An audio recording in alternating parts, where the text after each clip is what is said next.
Galen's got Parkinson's with me.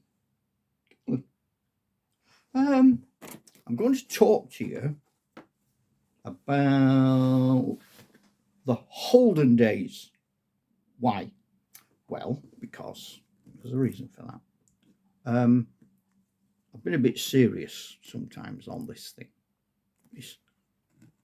Oh, no, sorry about that. No, I'm not sorry. I couldn't care less.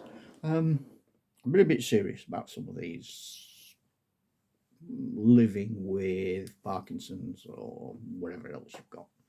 And I never meant to be serious. And I'm aiming to get to the 50th YouTube video by the end of next month. And my aim was 100.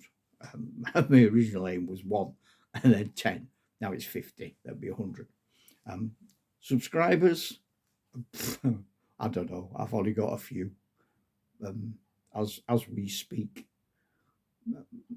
If you'd like to subscribe, that'd be nice, because it builds the community. It makes us feel less alone. I'm not asking anything of you. I'm not asking for money. I'm not asking for details. Just to subscribe. That's all you need to do. Clunk. And it builds a community. People who are here listening, contributing, might go, oh, he's a subscriber to Galen, and I like that. I wonder what he's doing. And I might subscribe to you. There's no like button, there's no bells going to go off. You're not going to get a notification every time I do some garbled cobblers. Anyway, that's the advert. I wanted to think about when we were but young. It's a nice day, nice sunny day today. And I took Rollo out, the dog, yesterday to a wood. And while I was in the wood, I found a good stick.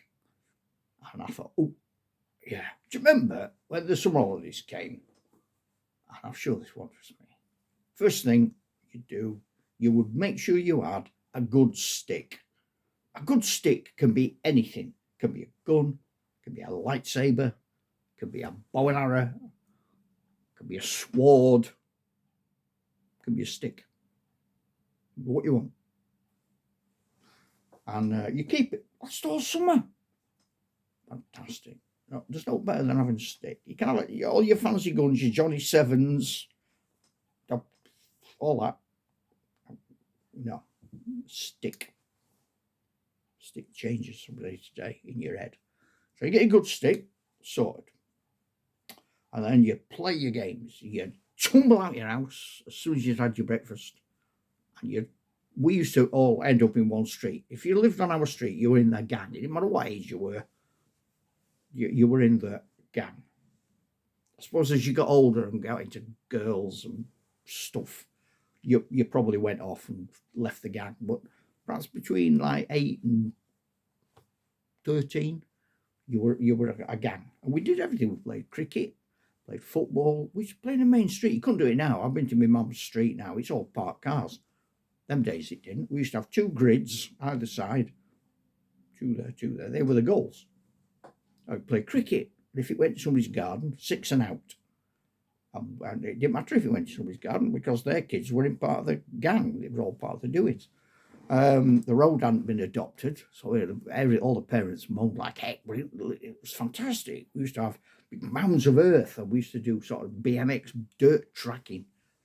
We used to pretend we were Eddie Merckx. We'd whiz round, all round these things, go up to the caravan park and round by the school and down a big narrow alley. And you'd have some kids on proper racing bikes with Sturmy Archer gears, and you'd have all the kids on the choppers like that. And I had like second-hand, best bike I ever had, and it was a second-hand sort of frame that my dad got, and he put a different seat on it, and he sorted the brakes out, and he put good wheels on. Oh, what a bike! I've no gears. I loved it. Blue and red it was with a white seat. What a cracking bike. Super duper. and you'd play your games. So you play Wally. Do you remember Wally? Where you're a fan of wall, one ball. You might only have one ball. I don't know. And you, so first person has to kick it against the wall, a bit like squash. And then the next person has to kick it from wherever it lands against the wall. You can kick it while it moves. You can leg it round and get to it if you don't give it a right wallop. But if you miss, you're out. And the last one's the winner. King of the hill, big pile of dirt and rocks. Some big lad on top. And you've got to try and get rid of him. British Bulldog. I bet you can't play there anymore, can you? Because people get broke. Can't play Pirates. Got to take off the ground. Oh, I've seen some accidents playing that. Man, we used to play all sorts of stuff. It was great. At dinner time, if dinner time, they didn't go in for your dinner. If you were in somebody's garden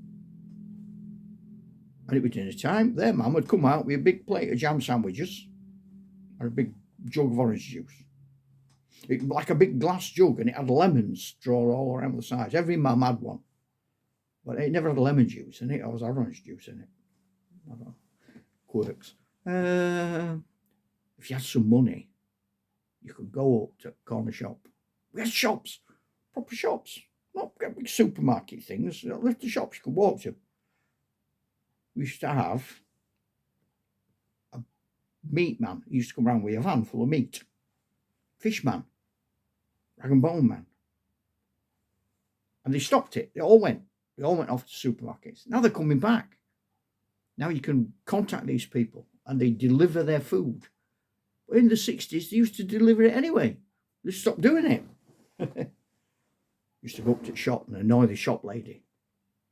First one of you go in and say, look what's on top shelf up there. Sherbet lemons.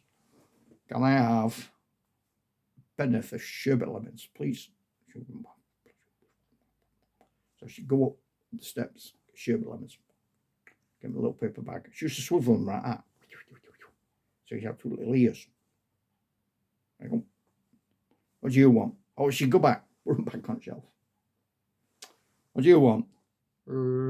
Penny for sherbet lemons, please.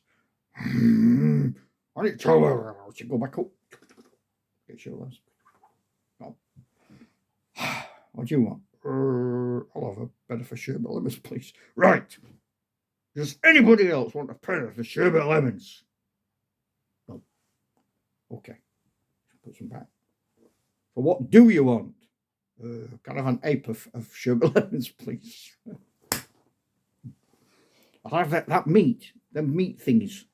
And then you go and get some ham and you have it wafer thin because your mum couldn't afford it. Corned beef, corn dog. And you put it on, wait. These little slices used to come off like that. Or your granddad would say, go up to the shop, tell the lady, it's for your granddad, and I want a packet of players. I can only afford 2. So he gives you a couple of pennies, and you go up to the shop and say, my granddad wants a packet of players. Oh, okay. So she took a packet of players, put them on the shelf. How many do you want? 2. And then with your granddad's packet, and he could go home, give me his players, and they come back, and I have another cigarette out of my granddad's packet, please. They were great. 1965. You thought I was going to say 66 then, didn't you? World Cup. No, this is a War Games channel. 1965. The guy turns up at school and he's got a foil packet. And inside, when he opens it, is the best ever version of a bubblegum card ever. American Civil War anniversary, 100 years war. And it was a gory picture. Some lad been splattered. And on the back it told you the story. And you got Confederate dollars. And a big piece of bubble gum. We had kids going round them that summer with piles of Confederate dollars. And the story of these cars, and they were horrible, some of them. Some of them were quite meaningful. A Union soldier and a Confederate side by side, both dying, sharing their last glass of water. Wow, they were good. I've looked for them on the internet. Oh, they're expensive. I wish I kept mine. And then Come the evening, sun begins to set, and you'd hear all round the village the plaintive cry of the Yorkshire housewife. Galen, Ian, Andrew, Peter, Jimmy, Gary. And it were all the mums howling into the darkness. And you'd, I've got to go home. So you'd be drawn home, all of you, reluctantly home. And you go in.